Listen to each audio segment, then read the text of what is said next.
Defence Ministry orders thorough probe into death of Navy personnel. HPPNK 2017 records sales exceeding target.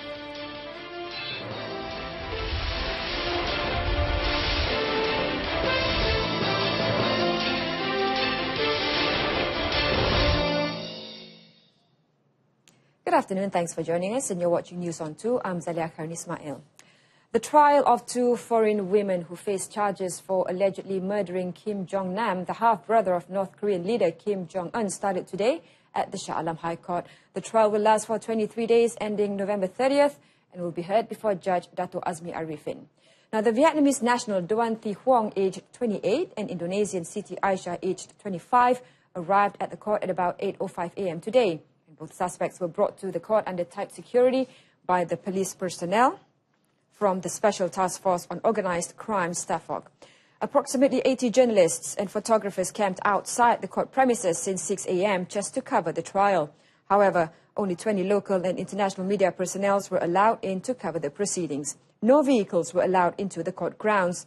The prosecution is expected to call 30 to 40 witnesses, including 10 experts regarding the VX nerve agent, as well as some foreign witnesses. Siti Aisyah and Thi Huong allegedly killed Jong-nam at the Kuala Lumpur International Airport KLIA 2 at about 9 a.m. on February 13th by smearing his face with VX, a chemical the United States describes as a weapon of mass destruction. Both suspects were charged under Section 302 of the Penal Code, which carries the mandatory death sentence upon conviction. Defence Minister Datuk Sri Hishamuddin Tun Hussein has ordered a thorough investigation to be conducted into the death of two Navy personnel at the Sungai Wangi detention room near Sitiawan, Perak last Friday. Now, he said the case has been handed over to the police for investigation and promised that nothing will be hidden. Datuk Sri Hishamuddin urged the public to not make any speculation on the matter as it may interfere with investigation. Yang penting saya nak tekankan di sini bahawa kita tidak akan menyembunyikan apa saja yang kita dapat semasa siasatan. Keduanya kita tak akan melindungi sesiapa yang didapati salah.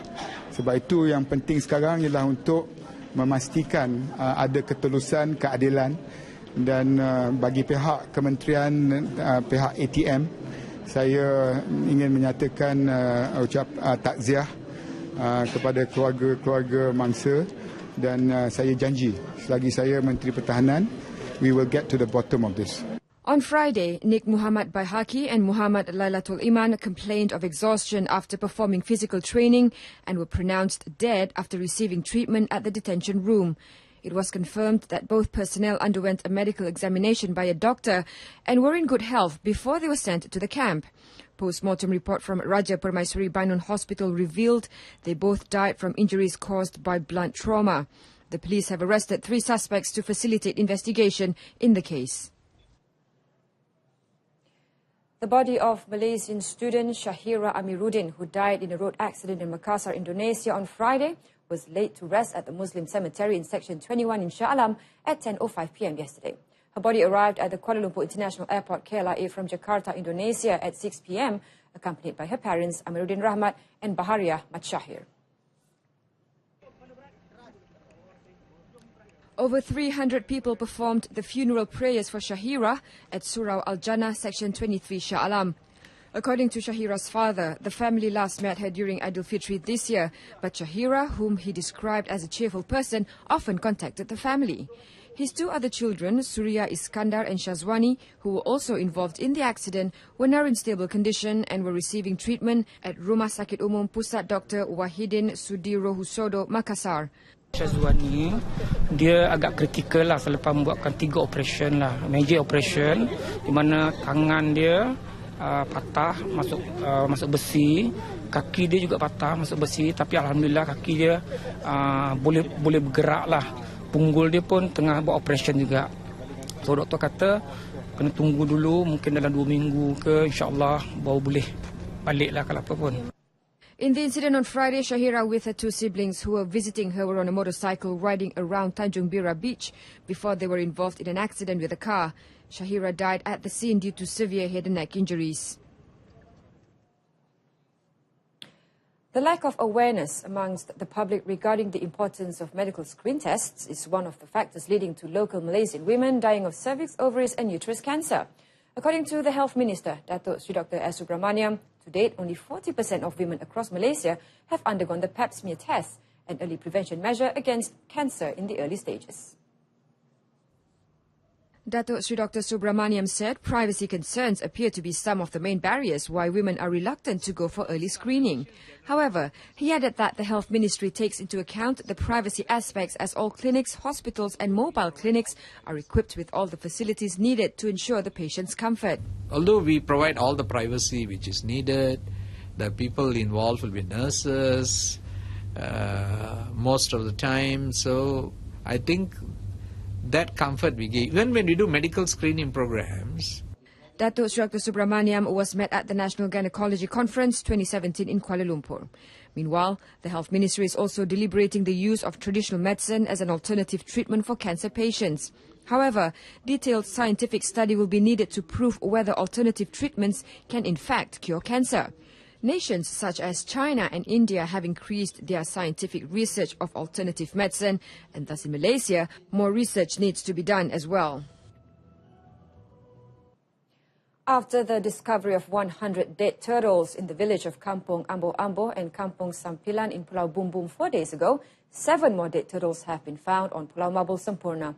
Turtle carcasses were binded to one another and drifted into the area near the resort island.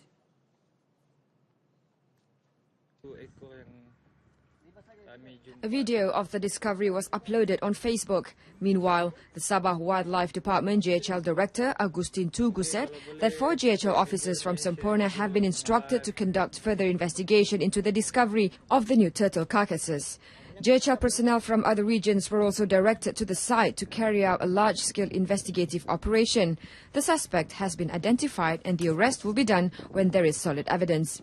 The arrest of the suspect, however, will take time as the suspect does not live in one place and his illegal activities are carried out at sea. The Terengganu government is confident its financial aid campaign called Sekampit Beras untuk Rohingya, which literally translates into a packet of rice for the Rohingya, will exceed the initial target of 1 million ringgit by the end of this month.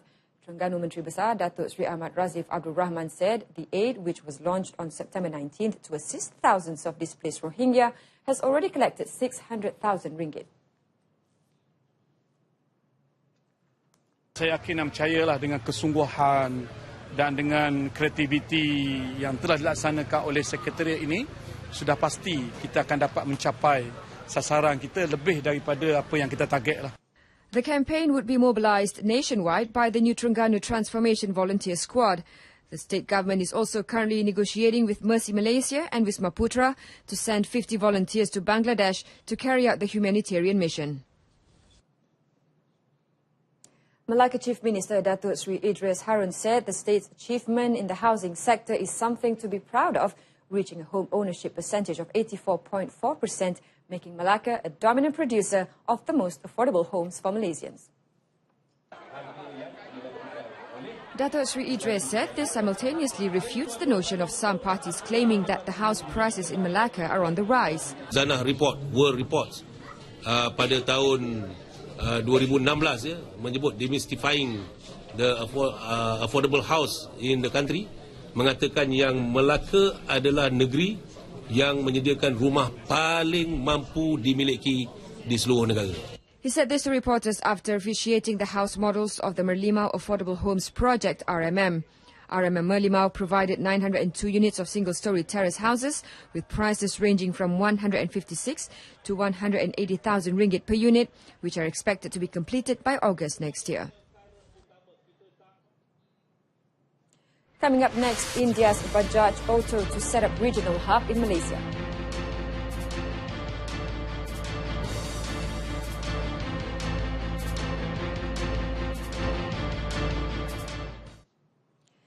The National Farmers' Day and Malaysian Food Festival HPPNK 2017, which was held over the past 4 days, successfully recorded a sales turnover of 900% from the target of 30 million ringgit.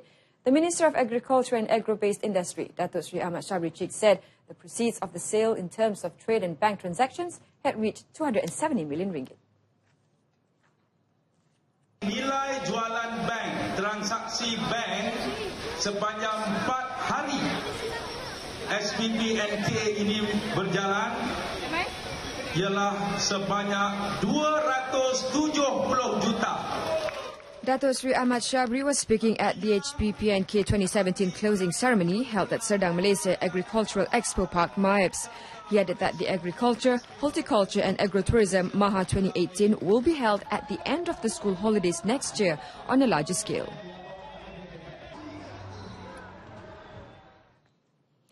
The world's third biggest motorcycle manufacturer, India's Bajaj Auto Limited BAL, has named Malaysia its regional manufacturing hub as it expands its footprint in ASEAN.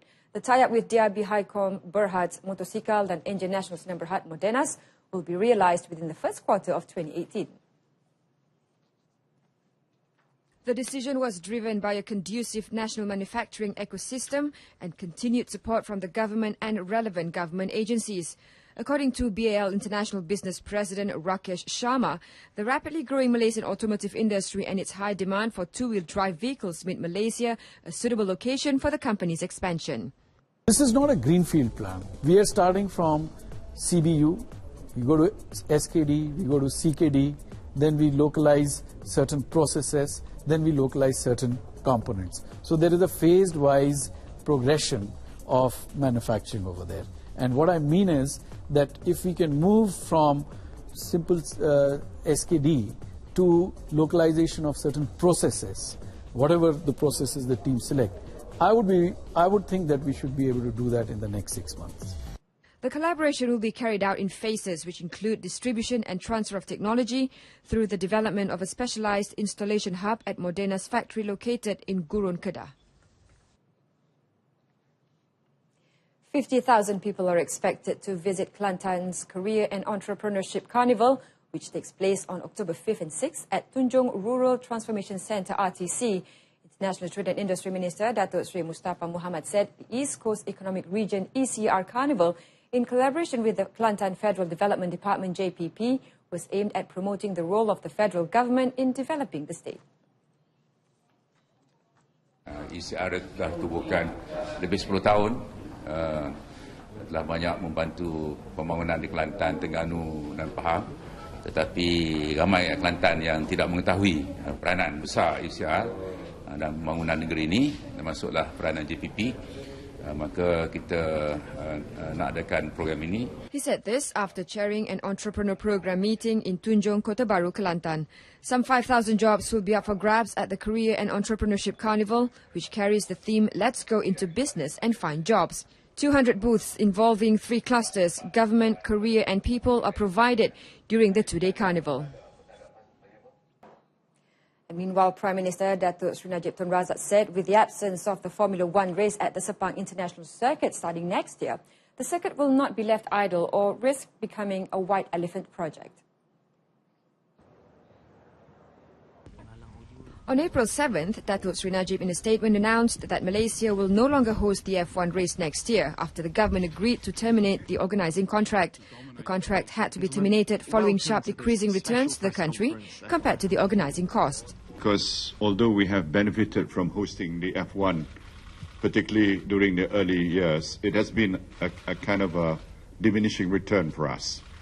And because of that, because the economics, the viability of it, looking less and less attractive, we've decided to review it and terminate it.